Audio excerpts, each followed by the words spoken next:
पवित्र बाइबल जीवन देने वाली पुस्तक हिंदी ऑफिशियल यूट्यूब चैनल में आपका स्वागत है।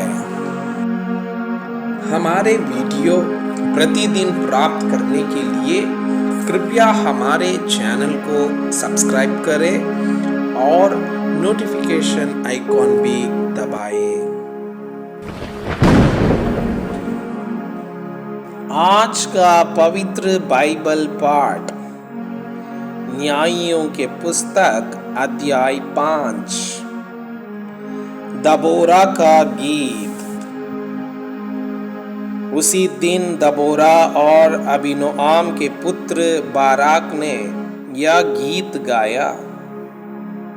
इज़राइल के अगुओं ने जो अगुवाई की और प्रजा जो अपनी ही इच्छा से भरती हुई, इसके लिए यहोवा को धन्य कहो।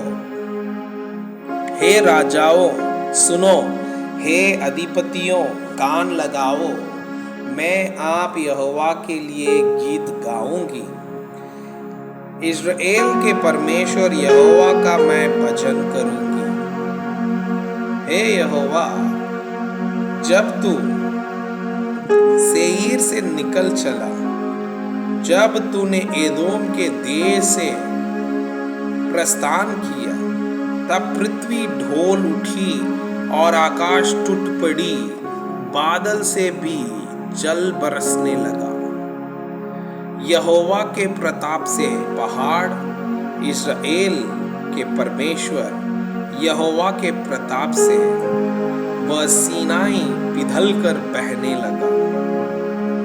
अनात के पुत्र शमगर के दिनों में और याएल के दिनों में सड़कें सुनी पड़ी थी और बटोही पगडंडियों से चलते थे।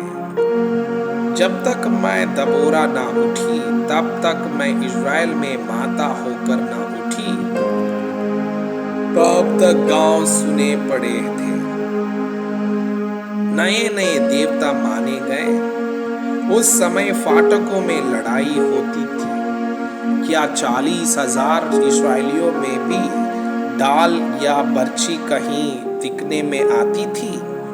मेरा मन इस्राएल के हाकिमों की ओर लगा है, जो प्रजा के बीच में अपनी ही इच्छा से भर्ती हुए। यहोवा को धन्य कहो। हे उजली गदहियों पर चढ़ने वालों, हे फारसी पर विराजमान वालों, हे मार्ग पर पैदल चलने वालों, ध्यान रखो। पनगंठों के आसपास धनुर्धारियों की बात के कारण वहां वे यहोवा के धर्ममय कामों का, इज़राइल के लिए उसके धर्ममय कामों का वर्णन करेंगे। उस समय यहोवा की प्रजा के लोग फाटकों के पास गए। जाग जाग हे दबोरा, जाग जाग गीत सुना। हे बाराक उठ, हे अबीनोआम के पुत्र, अपने बंदियों को बंधुआई में ले चल। उस समय थोड़े से राईस प्रजा समेत उतर पड़े। यहोवा शूरवीरों के विरुद्ध मेरे हित में उतर आया। एफ्राइम में से वे आए, जिसकी जड़ अमालेक में है। हे बेन्यामीन, तेरे पीछे तेरे दलों में माकीर में से हाकिम और जबूलून में से सेनापति का दंड लिए हुए उतरे। और इसहाकार के हाकिम दबोरा के संग हुए।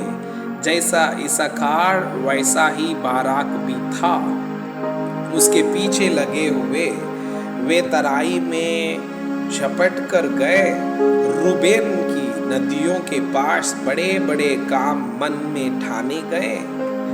तू चरवाहों का सीटी बजाना सुनने को भेड़शालों के बीच क्यों बैठा रहा? रूबेन की नदियों के पास बड़े बड़े काम सोचे गए। गिलाद यरदन पार रह गया और दान क्यों जहाजों में रह गया? आशेर समुद्र के तीर पर बैठा रहा और उसकी खाड़ियों के पास रह गया। जबूलून अपने प्राण पर खेलने वाले लोग ठहरे। नप्तली भी देश के ऊंचे ऊंचे स्थानों पर वैसा ही ठहरा। राजा आकर लड़े। उस समय कनान के राजा मगिदो के सोतों के पास तानाक में लड़े, पर रुपयों का कुछ लाभ ना पाया।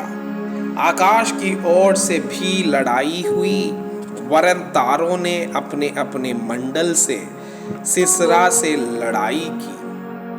किशोन नदी ने उनको बहा दिया, अर्थात वही प्राचीन नदी जो किशोन नदी है। हे मन, हियाव बांधे आगे बढ़। उस समय घोड़े के खुरों से टाप का शब्द होने लगा। उनके बलिष्ठ घोड़ों के कूदने से यह हुआ। यहोवा का दूत कहता है कि मेरोज को शाप दो, उसके निवासियों को भारी शाप दो, क्योंकि वे यहोवा की सहायता करने को, शूरवीरों के विरुद्ध यहोवा की सहायता करने को ना आए।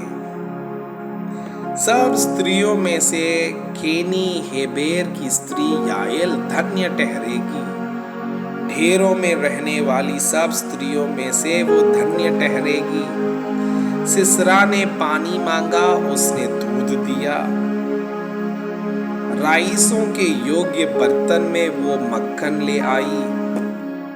उसने अपना हाथ कूंची की ओर, अपना दाहिने हाथ बड़ी के हथौड़े की ओर बढ़ाया और हथौड़े से सिसरा को मारा, उसके सिर को फोड़ डाला और उसकी कनपट्टी को आर पार छेद किया। उस स्त्री के पांवों पर वो झुका, वो गिरा, वो पड़ा रहा। उस स्त्री के पांवों पर वो झुका, वो गिरा, जहां झुका वहीं मरा पड़ा रहा। खिड़की में से एक स्त्री झांक कर चिल्लाई। सिसरा की माता ने झिलमिली की ओट से पुकारा, उसके रथ के आने में इतनी देर क्यों लगी? उसके रथों के पहियों को देर क्यों हुई है? उसकी बुद्धिमान प्रतिष्ठिता स्त्रियों ने उसे उत्तर दिया, वरन उसने अपने आप को इस प्रकार उत्तर दिया, क्या उन्होंने लूट पाकर भांट नहीं ली?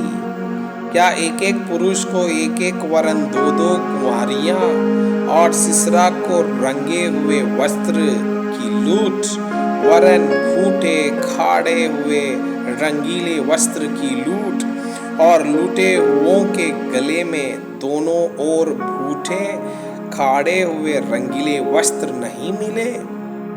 हे यहोवा, तेरे सब शत्रु ऐसे ही नष्ट हो जाएं, परंतु उसके प्रेमी लोग प्रताप के साथ उदय होते हुए सूर्य के समान तेजोमय हो।